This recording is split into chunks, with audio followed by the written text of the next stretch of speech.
हर आत्मा की एक यात्रा होती है। कुछ आत्माएं बहुत जल्दी मंजिल पाती हैं और कुछ को दर्द के कांटों से होकर गुजरना पड़ता है।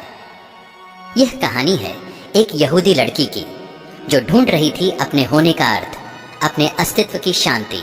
उसका नाम था सबीना। 1913 चर्निविट्स, रोमानिया गिनती के कुछ यहूदी परिवारों में एक था। ऑस्टर परिवार, पढ़ा लिखा, संभ्रांत, परंपरा में रचा बसा, लेकिन आधुनिक सोच वाला। इसी घर में एक बच्ची जन्मी, काली आंखें, गहरा चेहरा, चमकदार मुस्कान, सबीना ऑस्टर। बचपन खिलखिलाते गुजरा, लेकिन यह मुस्कान ज्यादा समय तक न टिक सकी। सबीना जब 9 साल की थी, उनके पिता का अचानक निधन हो गया। अब तक जो संसार रंगों से भरा था वह एकदम फीका हो गया। शव की ठंडी चुप्पी ने सबीना के भीतर पहली बार ईश्वर पर सवाल खड़े किए। वो चुपचाप पूछती, अगर परमेश्वर है तो मेरे पापा को क्यों ले गया? पर जवाब कोई नहीं था, सिर्फ सन्नाटा। सबीना यहूदी धर्म की परंपराओं में बड़ी हुई, सबात, त्योहार, पूजा, प्रार्थना, लेकिन ये सब अब उसे खोखले लगने लगे। उसे लगता ये सब रस्में हैं, आत्मा कहाँ है इनमें? और फिर कुछ वर्षों बाद युवावस्था के द्वार पर कदम रखते ही सबीना ने खुद को ईश्वर विहीन घोषित कर दिया।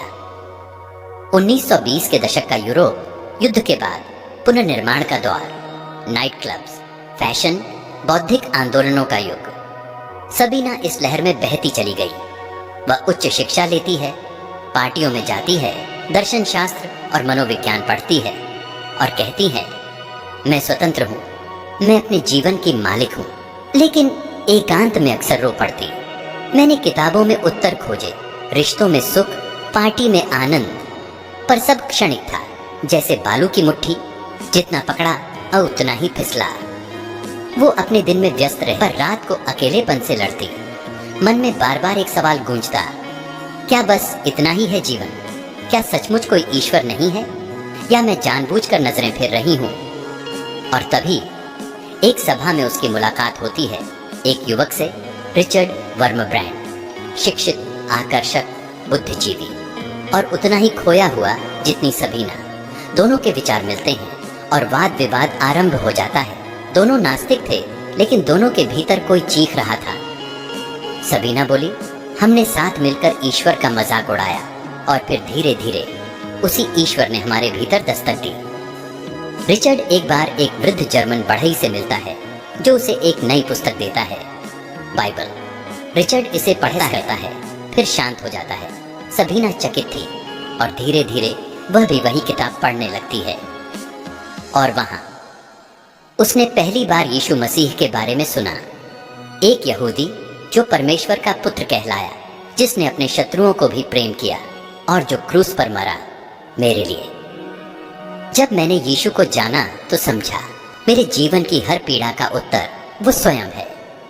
19वीं शताब्दी, यूएस फांटिश का दशक, हिटलर की नाजी सेना यूरोप में यहूदियों के खिलाफ नरसंहार कर रही थी। एक राष्ट्र, एक नेता, एक जाति के नाम पर इंसानियत मिटाई जा रही थी। सबीना, जो अब रिचर्ड वर्मब्रैंड की पत्नी बन चुकी थी, अपने परिवार सहित रोमानिया में रह रही थी। उन्होंने हाल ही में मसीह को जाना, लेकिन अब जो समय आया वो मसीही विश्वास को कसौटी पर रखने वाला था। सबीना के पूरे यहूदी परिवार की हत्या कर दी गई। उनके 3 भाइयों, बहनों, माता पिता, सभी को नाजियों ने मौत के घाट उतार दिया। उनकी मौतें कहीं गैस चैम्बरों में हुई, कहीं गोली मारकर। मैंने उन्हें अंतिम बार हंसते हुए देखा था। फिर बस खबरें आती गईं और एक एक कर सब चले गए। पहली प्रतिक्रिया थी क्रोध, कैसे कोई इंसान इतने निर्दयी हो सकते हैं?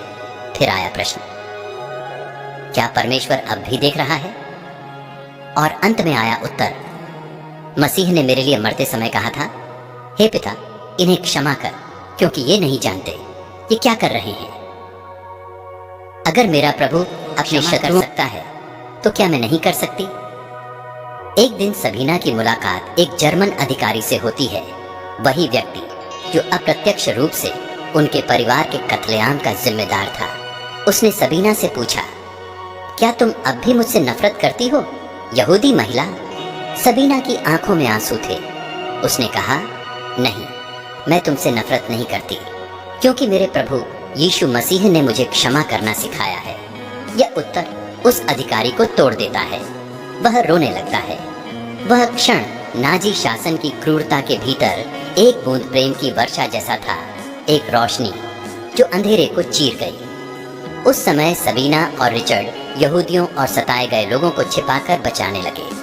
वे घरों में, तहखानों में, गिरजाघरों में लोगों को छुपाते, खाना देते और हर व्यक्ति से कहते, तुम्हें मनुष्यों ने भुला दिया है, लेकिन परमेश्वर ने नहीं। उन्होंने अपने जीवन को खतरे में डालकर अनेक जिंदगियां बचाई। युद्ध समाप्त हो चुका था, नाजी सत्ता हार चुकी थी, लेकिन रोमानिया पर अब एक नया आतंक छाया, साम्यवादी कम्युनिस्ट शासन। इस सरकार का पहला शत्रु था मसीही विश्वास। चर्च बंद किए गए, बाइबलें जलाई गईं, प्रचारकों को जेल में डाल दिया गया। रिचर्ड वम्ब्रैंड एक सक्रिय प्रचारक थे और सबीना उनके साथ कदम से कदम मिलाकर चलने वाली। 1945 बुखारेस्ट में एक बड़ी धार्मिक बैठक बुलाई गई। सभी चर्च नेताओं से कहा गया, हमारी सरकार के प्रति आज्ञाकारी रहो, मसीह का प्रचार बंद करो और साम्यवाद को समर्थन दो। एक एक कर पादरी खड़े हुए और बोले, हम सरकार के प्रति वफादार हैं। सबीना ने रिचर्ड का हाथ पकड़ा और फुसफुसाई, अगर तुम आज खड़े नहीं हुए तो यीशु का नाम अपमानित होगा। रिचर्ड ने उत्तर दिया, अगर मैं खड़ा हो गया तो तुम मुझे फिर कभी देख नहीं पाओगी। सबीना की आंखों में आंसू थे, लेकिन उसने जवाब दिया, मैं नहीं देख पाऊं, यह मंजूर है, लेकिन मैं मसीह का अपमान नहीं देख सकती। उसने अपने पति को छोड़ने की इजाजत दी, पर अपने मसीहा को नहीं। यही उसका विश्वास था। रिचर्ड ने खड़ा होकर जवाब दिया। श्री कुछ ही दिनों में रिचर्ड को उठा ले गई। वह अगले 14 साल तक जेल में रहा, बिना किसी सूचना के। लोगों ने कहा, वह मर चुका है। सबीना ने घर खोया, सम्मान खोया, रिश्तेदार खो दिए, लेकिन उसने विश्वास नहीं खोया। कम्युनिस्ट अफसरों ने सबीना को बुलाया। अगर तुम मसीही बने रहने की इज्जत नहीं छोड़ोगी तो तुम्हें भी जेल भेजा जाएगा। उसका जवाब था, आप लोग मुझे जान से मार सकते हैं, लेकिन मेरे विश्वास को नहीं। उसे गिरफ्तार किया गया और कई महीनों तक उसे कंसंट्रेशन कैंप में रखा गया, जहां हर दिन अपमान, ठंड, भूख और जबरदस्ती मजदूरी होती थी। एक दिन जेल में सबीना ने पहचान लिया उस अफसर को जिसने नाजी दौर में उसके परिवार के विरुद्ध रिपोर्ट की थी। अब वह अफसर ही एक अपराध में पकड़ा गया था और उसी जेल में, उसी कक्ष में सबीना के सामने था। जेल की अन्य महिलाएं चिल्लाईं, मार डालो इसे, यह हत्यारा है, तेरा बदला लेने का मौका है सबीना। लेकिन सबीना चुप थी।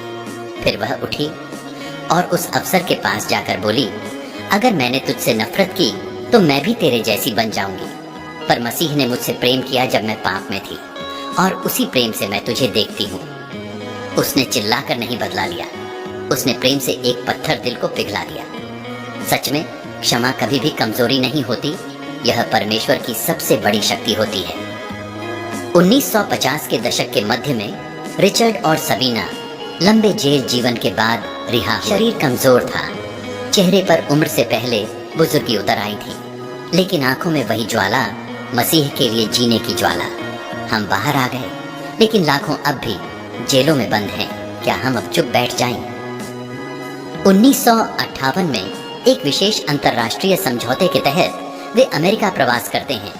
अब उनके पास आजादी थी, लेकिन वे उसे भोगने नहीं, बांटने आए थे। उन्होंने एक संकल्प लिया, हर उस मसीही की आवाज बनेंगे जिसे यातनाएं दी जा रही हैं, क्योंकि वह मसीह से प्रेम करता है। 1967 में वॉइस ऑफ द मार्टर्स की स्थापना हुई। सबीना ने कहा, मैंने बहुत से भाई बहनों को जेल में मरते देखा है। उनका अपराध सिर्फ यह कि उन्होंने यीशु से प्रेम किया। अब मैं यह दुनिया को बताना चाहती हूँ कि आज भी क्रूस पर चढ़ाए जा रहे लोग हैं। सबीना ने सताए गए मसीहियों की कहानियां किताबों और पत्रिकाओं में प्रकाशित की।